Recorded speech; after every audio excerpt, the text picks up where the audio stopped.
देखो Microsoft Excel अपने on करना है, सबसे पहले कहाँ पे क्लिक करना है, सर्च पे, और इसमें क्या लिखना है, एक्सेल 2010 दिखाई दे रहा है। माइक्रोसॉफ्ट एक्सेल 2010 आ रहा है, एंटर दबाएंगे, एंटर दबाते ही रन हो जाएगा। अगर यहाँ पे ना आए ये तो विंडो की के साथ में आर दबाना है, विंडो की के साथ में आर प्रेस करके आप रन कमांड ऑन करेंगे और इसमें एक्सेल की रन कमांड लिख देंगे अपने एक्सेल, क्या लिख देंगे, एक्सेल, और एक बार एंटर दबा देंगे। एंटर दबाते ही माइक्रोसॉफ्ट एक्सेल जो है वो क्या हो जाएगा, ओपन हो जाएगा। ये माइक्रोसॉफ्ट एक्सेल है। एक्सेल में हम काम करते हैं कैलकुलेशन से रिलेटेड, जोड़ घटाव गुणा भाग करना है, हम किसका यूज करेंगे, एक्सेल का, ठीक है। कंडीशनल फॉर्मेटिंग यूज करनी है, डेटा वैलिडेशन का यूज करना है आपने, तो हम किसका यूज करेंगे, माइक्रोसॉफ्ट एक्सेल का। चार्ट से रिलेटेड काम करना है आपने तो भी इसका यूज करेंगे। पिवट टेबल बनानी है, स्पार्क लाइन से ऐड करनी है आपने, ठीक है। डेटा का शॉर्ट करना है, फिल्टर करना है, एनालाइज करना है, समराइज करना है, ऑर्गेनाइज करना है, तो हम एक्सेल का यूज करते हैं। फाइनेंस से रिलेटेड काम करना है आपने, अकाउंट से रिलेटेड काम करना है तो भी हम किसका यूज करेंगे, माइक्रोसॉफ्ट एक्सेल का।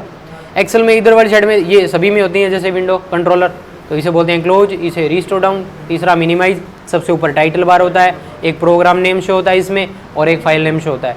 File name by default book 1 रहता है। आपसे पूछे माइक्रोसॉफ्ट एक्सेल के अंदर बाय डिफॉल्ट फाइल नेम क्या रहता है, तो बुक 1 रहता है। वर्ड में रहता है डॉक्यूमेंट 1, ऐसे ही यहाँ पे क्या रहता है, बुक 1, और पावर पॉइंट में रहता है प्रेजेंटेशन 1। इधर वाली साइड में आ जाते हैं तो इसे बोलते हैं अपने क्विक एक्सेस टूल बार। इसके बॉटम में ये टैब्स होती हैं, इनको रिबन बोलते हैं। रिबन को अलग अलग ग्रुप में बांट रखा है, ये ग्रुप्स हैं सारे, clipboard, font, alignment, number, style, cell और एडिटिंग। यहाँ तक सेम है सारी चीज़ें, वर्ड में भी सेम रहती है, ये पावर पॉइंट में भी सेम रहती है और एक्सेल में भी सेम रहेगी। अब थोड़ा सा नीचे आते हैं तो यहाँ पे सारी चीज़ें चेंज हो गई है। जैसे यहाँ पे एक बॉक्स बना हुआ है, इधर बॉक्स बना हुआ है, यहाँ पे कुछ और बॉक्स दिखाई दे रहे हैं, ठीक है। तो इस पूरी को बोलते हैं अपने शीट। ये पूरी क्या कहलाती है, शीट। शीट बोल दो, वर्कशीट बोल दो, आप इसे वर्कशीट भी बोल सकते हैं, सेपरेट शीट भी बोल सकते हैं इसे, ठीक है। तो ये जो शीट है, ये कॉलम, ये होता है कॉलम, ये A B C D ये क्या कहलाते हैं, कॉलम, और ये 1 2 3 ये कहलाते हैं रो, ठीक है। तो एक शीट जो है वो कॉलम और रो से मिलकर बनती है, एक शीट कॉलम और रो से मिलकर बनती है, ठीक है। तो इसमें टोटल जो कॉलम होते हैं वो होते हैं 16,384। एक शीट के अंदर 16,384 क्या होते हैं, रो जो है वो कितनी होती है, 10,48,576। और जो सेल बच गई, अभी बच गया सेल, ये कॉलम और रो के कटाव से बनता है सेल। किससे, कॉलम और रो के कटाव से बनता है सेल। कॉलम और रो से मिलकर क्या बनता है, शीट। ये ध्यान में रखना है, कॉलम और रो से मिलकर बनती है शीट, कॉलम और रो के कटाव से क्या बना, सेल बन गया। और ये सबसे छोटा भाग होता है एक शीट का, सबसे छोटा भाग क्या होता है, सेल, ठीक है। तो मैंने यहाँ पे सेल बताऊँ रहा हूँ, मैं अभी वो लिख रहा हूँ, टोटल सेल कितने हैं, इतने सेल होते हैं एक शीट के अंदर, एक शीट में इतने सेल होते हैं। लेकिन ये जो अल्फ़ाबेट आ रहे हैं A B C D E F, ये कितने होते हैं, अल्फ़ाबेट कितने होते हैं, 26 होते हैं ना, 26 होते हैं। मतलब Z, ये तो Z पे ख़त्म हो जाएगा, Z आ गया तो ख़त्म हो गया। तो 27 नंबर जो कॉलम होगा उसका एड्रेस क्या होगा, अगर पूछे आपसे तो उसका एड्रेस होता है AA। 27 नंबर कॉलम का एड्रेस क्या हो जाएगा, AA। ऐसे करते करते करते करते ये 16,384 तक जाएगा तो इसका एड्रेस हो जाएगा लास्ट XFD, ठीक है ना। लास्ट कॉलम कौन सा होगा, XFD। और ये आपको देखना है अभी, तो कंट्रोल के साथ में आप राइट एरो की प्रेस कर देंगे, एक बार राइट एरो की जैसे प्रेस करेंगे अपने लास्ट कॉलम पे आ जाएंगे। ये अपना लास्ट कॉलम है XFD, दिखाई दे रहा है आपको ये वाला। अब मैं वापस आ जाता हूँ, कंट्रोल के साथ राइट एरो की प्रेस करके वापस वहीं पे। टोटल रो देखनी है आपने, तो कंट्रोल के साथ में आप डाउन एरो की दबाएंगे तो आपको बता देगा टोटल रो कितनी है, 10,48,576। कंट्रोल के साथ में आप एरो की दबाऊंगा, वापस वहीं पे आ गया मैं, ठीक है। अगर आपसे पूछे कि पहली सेल का एड्रेस क्या होता है, एक शीट की पहली सेल का एड्रेस होता है A1। A1, इस सेल का एड्रेस क्या है, A1। समझ में आएगा ना, A1 क्या है, A कॉलम है, 1 क्या है, रो। तो दोनों से मिलकर क्या बन गया, सेल। तो A1 एड्रेस हो गया इसका।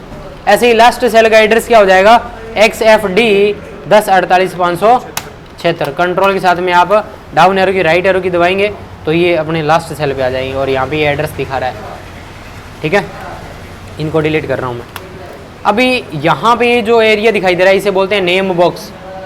ये जो बॉक्स बना हुआ है जिसमें लिखा हुआ C4, इसे बोला जाता है नेम बॉक्स। नेम बॉक्स का काम होता है एक्टिव सेल का नेम बताना। जिस सेल में आपने क्लिक कर रखा है उस सेल का एड्रेस कौन बताएगा? नेम बॉक्स बताएगा। अगर नाम याद नहीं रहे तो इसके ऊपर लेके आएंगे तो अपने आप बता देगा नेम बॉक्स है। नेम बॉक्स का काम क्या है? जिस सेल में आपने क्लिक कर रखा है उसका एड्रेस बताना। अब मैंने यहाँ क्लिक करा तो मैंने ऐसे नहीं देखूंगा कि F12, मैं सीधा कहाँ पे देखूंगा? F12, यहाँ पे देखूंगा नेम बॉक्स में। तो एक्टिव सेल का रेफरेंस बताना, नेम बताना, एड्रेस बताने का काम किसका है? नेम बॉक्स का। अब इतना एरिया सेलेक्ट कर दिया, इसका एड्रेस क्या है? इसका एड्रेस क्या है इतने एरिया का? C4 नहीं है। अभी मैंने बताया एक्टिव सेल का एड्रेस बताने का काम कौन करता है? हाँ, तो एक्टिव सेल है अपनी C4। अगर मैं कुछ भी लिखूंगा तो किस सेल में लिखा जाएगा? C4 में लिखा जाएगा। लेकिन मैं पूछ रहा हूँ ये इतना एरिया जो है इसका एड्रेस क्या है? तो इसका एड्रेस क्या कहलाएगा? C4 to G12। C4 से लेके G12 इसका एड्रेस है इतने एरिया का, ना कि C4। C4 किसका है? सिर्फ इस एक सेल का है। तो जैसे ही मैं कुछ लिखूंगा तो वो कौन सी सेल में लिखा जा रहा है? C4 में लिखा जा रहा है। अब कौन सी सेल एक्टिव होगी है? अब देखो इस तरह से चेंज हो रहा है कि नहीं हो रहा? ये देखो एंटर प्रेस करके मैं एड्रेस चेंज कर रहा हूँ।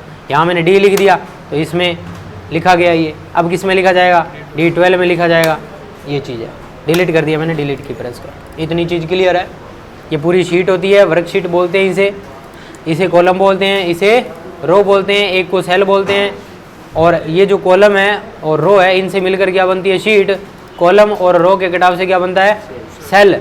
ठीक है। और उसी सेल का एड्रेस बताने का काम करता है नेम बॉक्स। नेम बॉक्स का काम है एक्टिव सेल का नेम बताना। जस्ट इसके आगे वाली साइड में एक बॉक्स और बना हुआ है, ये वाला व्हाइट कलर वाला रेक्टेंगल। इसे बोलते हैं अपने फॉर्मूला बार।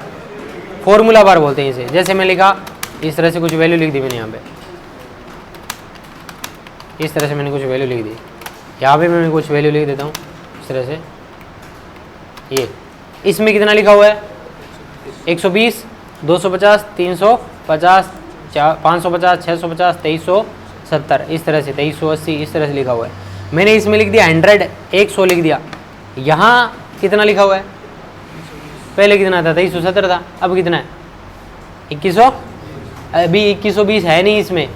ये जो सेल है इसमें 2120 नहीं है। मैं कलर डाल देता हूँ इसमें, इस पर ध्यान देना चाहिए आप। मैंने यहाँ पे लिख दिया, कहाँ है 2120? है क्या? अभी नहीं है। तो मैं चेंज तो इधर कर रहा हूँ, यहाँ पे क्यों चेंज हो रहा है? मैंने लिख दिया 1 तो यहाँ पे आ गया, इधर वैल्यू चेंज होगी। मैंने लिख दिया 9 तो इधर वैल्यू चेंज होगी, 1780 हो गई। तो असल में जो चीज़ यहाँ पे दिखाई दे रही है वो है नहीं इसमें। तो ये चीज़ देखेंगे कैसे कि इसमें है क्या फिर? तो पहले देखेंगे यहाँ पे इसमें कितना लिखा हुआ है? 120। इसमें कितना लिखा हुआ है? अरे 1780 इसमें नहीं है। इसमें लिखा हुआ क्या? देखना, देखो पहले यहाँ पे क्लिक करा मैंने, फॉर्मूला बार में मैं देखूंगा कि असल में उस सेल में क्या लिखा हुआ है। इसमें कितना लिखा हुआ है? 120 है कि नहीं है? फॉर्मूला बार बता रहा है कि हाँ 120 है इसमें। इसमें कितना है? 450 है कि नहीं है? हाँ। इसमें कितना है? 1780 है क्या? नहीं है। तो इसमें 1780 नहीं है। ठीक है ना। इसमें क्या है? यहाँ से लेके यहाँ तक सम करा गया है, टोटल करा गया, जोड़ा गया, इन सबको ऐड किया गया है। ठीक है ना। तो यहाँ पे बता रहा है कि equal to sum bracket on C3 से C8 को सम करा है यहाँ पे। तो इनपुट जो आपने किया है इसके अंदर वो हम कहाँ देखेंगे? फॉर्मूला बार में। और आउटपुट देखेंगे सेल के अंदर, सीधा दिखाई देगा यहाँ पे। तो आपने यहाँ पे नहीं देखना है कि क्या लिखा हुआ है, यहाँ देखना है कि असल में सेल में क्या चीज़ लिखी हुई है, कितनी लिखी हुई है। किसी भी सेल में बदलाव करना है तो F2 प्रेस करके आप बदलाव कर सकते हो। F2 प्रेस करके किसी भी सेल को एडिट करा जाता है। क्या दबाना है? F2 दबा के एडिट करते हैं। F2 दबा के ऐसे। ठीक है। अगर आपने ये डेटा जो है लिखा हुआ है उसे डिलीट करना है, डिलीट की दबा दो, बैक स्पेस की नहीं दबाना है। यहाँ पे जैसे वर्ड में प्रेस कर रहे थे बैक स्पेस की, यहाँ बैक स्पेस की नहीं दबाते हैं। यहाँ पे क्या दबा देते हैं अपने? सीधा डिलीट की दबा देते हैं। तो वो सेल के अंदर जो डेटा है वो सारा क्या हो जाता है? डिलीट। अब मैंने यहाँ पे इन सब को डिलीट करना है तो मैं सेलेक्ट करके बैक स्पेस नहीं दबाऊंगा, मैं क्या प्रेस करूँगा? डिलीट की, ताकि वो डिलीट हो जाए बिना सेल के अंदर इंटर हुए। अगर मैं यहाँ पे बैक स्पेस दबाता हूँ तो जैसे ही मैंने बैक स्पेस दबाया तो वो फॉर्मूला क्या हो गया? एडिट हो गया इस तरह से। ठीक है। या मैं यहाँ पे आके बैक स्पेस दबाता तो दबा दिया मैंने तो यहाँ पे से क्या हो गया? ये रिमूव हो गया। लेकिन हम एडिट भी हो गए सेल के अंदर एडिट भी हो गए इस तरह से। ये सेल ओपन हो चुकी है। ऐसे नहीं करना। आपने क्या करना है? अगर आपको मान लो यहाँ पे 650 लिखा हुआ है ना, इसकी जगह आपने करना है 6500, तो आपको सिर्फ क्या करना है, एक जीरो ही तो ऐड करना है, तो आप इसमें F2 दबा दो और एक बार जीरो लगा दो, बस। आपको 6500 लिखने की जरूरत नहीं है, पूरा लिखने की जरूरत नहीं है, ठीक है। अगर आपने 6500 लिखना है तो 1 2 3 4 4 बार हमने की प्रेस करी है, तो इतना काम ना करना पड़े। F2 दबाओ, एक बार जीरो दबाओ, एंटर दबा दो, बस, सिंपल सा काम है। हाँ, इसके ऊपर ही कुछ लिखना है तो आप सीधा लिख सकते हो, जैसे 250 लिख दिया, 250 की जगह मुझे लिखना है 350, मुझे लिखना है 1, मुझे लिखना है 5, ऐसे भी कर सकता हूँ, ठीक है ना। रीराइट कर सकते हो किसी भी सेल को, तो ऑटोमेटिक हट जाएगी वैल्यू वहाँ से। समझ में आ गई ये चीज़। अब यहाँ पे मैं इन चीज़ों को रिमूव कर देता हूँ, डिलीट कर देता हूँ एक बार, कोई दिक्कत नहीं। अब इसमें काम कैसे होता है ये देखना है। तो मैंने यहाँ पे लिखा 1, इस 1 को मुझे करना है कॉपी, तो मैं कंट्रोल के साथ क्या प्रेस करता हूँ, C, यही करते हैं ना अपने वर्ड के अंदर भी। तो कंट्रोल C प्रेस करके मैंने कॉपी करा और मुझे पेस्ट करना है यहाँ से लेके यहाँ तक, उतने एरिया को मैं कर लूँगा सेलेक्ट, और मैं एक बार प्रेस कर दूंगा एंटर। एंटर प्रेस करते ही वो क्या हो जाएगा, पेस्ट हो जाएगा। अब अगर मुझे ये यहाँ पे भी पेस्ट करना है तो मैं क्या प्रेस करूँगा, क्या प्रेस करूँगा, अभी एंटर से नहीं आएगा, ठीक है ना, कंट्रोल V से भी नहीं आएगा अभी। अगर आपने देखो यहाँ पे मैं दोबारा बताता हूँ, मैं कंट्रोल C करा, मैंने कॉपी कर लिया, अब ये सिलेक्शन आ रहा है कि नहीं आ रहा, जब तक ये सिलेक्शन आएगा तब तक आप पेस्ट कर सकते हो, उसके बाद पेस्ट नहीं होगा। जैसे मुझे यहाँ से लेके यहाँ तक पेस्ट करना है, तो मैंने अगर एंटर दबा दिया ना तो एक बार पेस्ट हो जाएगा, उसके बाद पेस्ट होगा ही नहीं। अगर मैं यहाँ पे करता हूँ कंट्रोल V प्रेस, हटा क्या वो सिलेक्शन, नहीं हटा, तो आप और पेस्ट कर दो, कंट्रोल V दबाओ, कंट्रोल V दबाओ, बार बार दबाते जाओ कंट्रोल V, पेस्ट होता रहेगा। अगर आपने आखिरी बार पेस्ट करना है, आप एंटर की का यूज कर सकते हो, प्रेस करा, सिलेक्शन हटा, अब आप कंट्रोल V दबा के देखो हो रहा है क्या, या एंटर दबा के देखो कुछ हो रहा है क्या, नहीं हो रहा है, ये ध्यान रखना है। समझ में आ गया ना। कॉपी करो, कंट्रोल V करते जाओ, बार बार पेस्ट करना है तो एक बार करना है तो सीधा एंटर की प्रेस करके और छोड़ दो, पेस्ट हो जाएगा। अब मैंने 1 लिखा, लेकिन मुझे इस 1 को कॉपी करना है इसी के नीचे, इस सेल में करना है, चलो एक सेल में करना है मान लो, तो एक सेल में करना है, तो यहाँ पे आके आप कंट्रोल के साथ में D दबा देंगे, डाउन साइड फील करने के लिए कंट्रोल D दबा दो। अगर आपने इतनी सेल सेलेक्ट करी और कंट्रोल D दबाएंगे तो कुछ नहीं होगा, एक सेल को सेलेक्ट करना है, कंट्रोल D दबा देना है, अगर एक में करना है तो। ऐसे ही राइट साइड करना है तो कंट्रोल R दबा देंगे, ठीक है ना। ऐसे ही लेफ्ट साइड करना है तो क्या प्रेस कर देंगे, नहीं प्रेस करेंगे, कंट्रोल L, शॉर्टकट नहीं है इसकी, ठीक है ना। और ऊपर की भी शॉर्टकट नहीं है, ना तो टॉप साइड की है ना लेफ्ट साइड की है। एक याद रखना है, D for down, R for right, क्योंकि डेटा हम किस तरह से लिखते हैं, या तो डाउन साइड या लिखते हैं राइट साइड। कभी भी ऐसे लिखा है क्या, आपने देखा होगा क्या, वैसे नेम लिखा है, इधर राम लिखा हुआ है, इधर अमित लिखा हुआ है, इधर सुमित लिखा हुआ है, ऐसे होता है क्या, कभी नहीं होता ना। तो अपने लेफ्ट साइड में डेटा कभी नहीं लिखते, ना इससे हेडिंग के ऊपर की तरफ लिखते हैं, या तो हेडिंग के नीचे लिखते हैं या हेडिंग के राइट साइड लिखते हैं। इसलिए कंट्रोल R यूज करते हैं और कंट्रोल D यूज करते हैं। फिर मैंने 1 लिखा।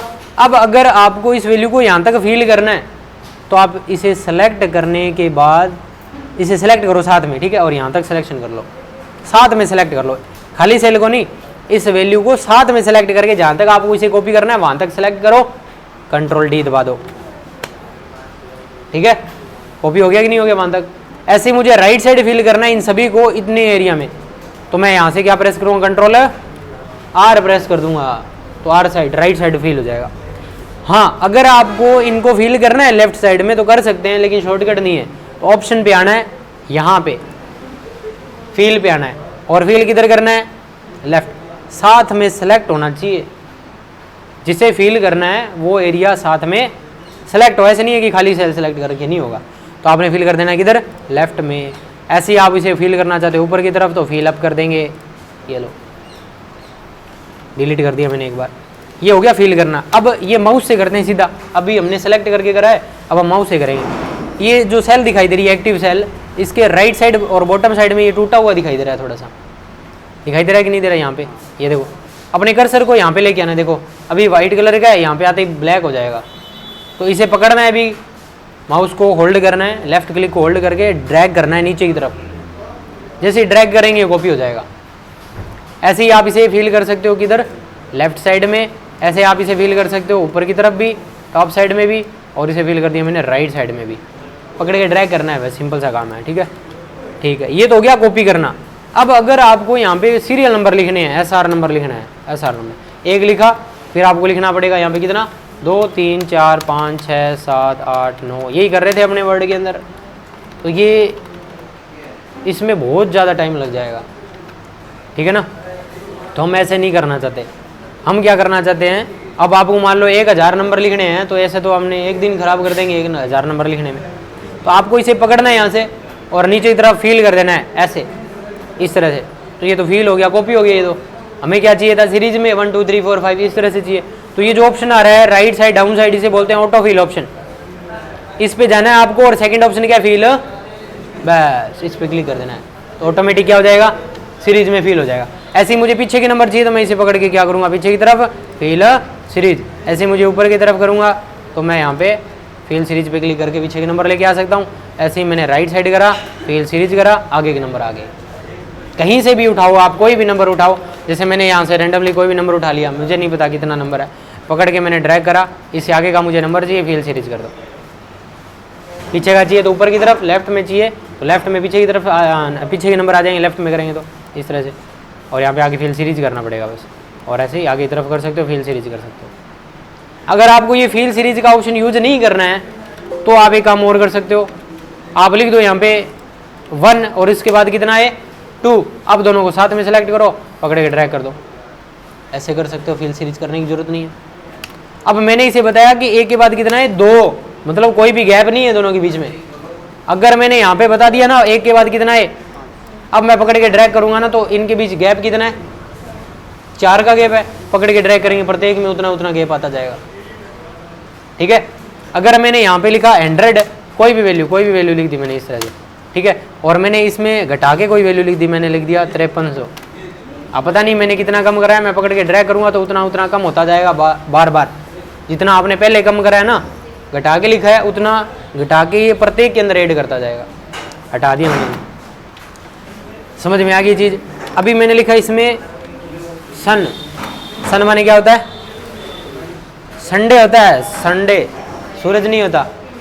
तो संडे, सूरज चांद तारे सारे आ जाएंगे यहाँ पे, इस तरह से ड्रैग करेंगे तो, ठीक है ना। ये आ गए 3 अक्षरों में।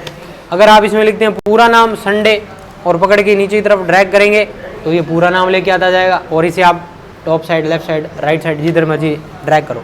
ऐसे लिखा मतलब जनवरी, पकड़ के ड्रैग करो, ये लो। ऐसे ही आपने लिखा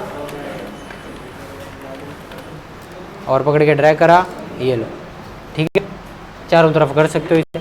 कोई डेट लिख दी आपने, आज की डेट कितनी है 6/5/2023, और पकड़ के नीचे की तरफ ड्रैग करो, अरे ड्रैग हो जा भी, ये लो, ये भी कर सकते हो। अगर आपने डेट 5 तारीख बढ़ा के लिखना है तो इसमें इक्वल टू लगाओ, आप बराबर लिखो, या ऐसे लिख दो आप, चलो यहाँ पे 12/5/2023 ऐसे लिख दो। दोनों को सेलेक्ट करो और पकड़ के ड्रैग कर दो, तो प्रत्येक में कितना कितना गैप आ गया, उतना ही जितना आपने यहाँ बताया। ये चीज़ भी कर सकते हो आप, ठीक है। इतनी चीज़ें हो जाएंगी एक बार, काफ़ी है एक बार। ये चीज़ें आपको करके देखनी है, ड्रैगिंग वगैरह करके देखना है, कॉपी पेस्ट करना बताया मैंने आपको, ठीक है। उसके बाद अपने आगे करेंगे पेस्ट स्पेशल, समझेंगे क्या होता है। धन्यवाद।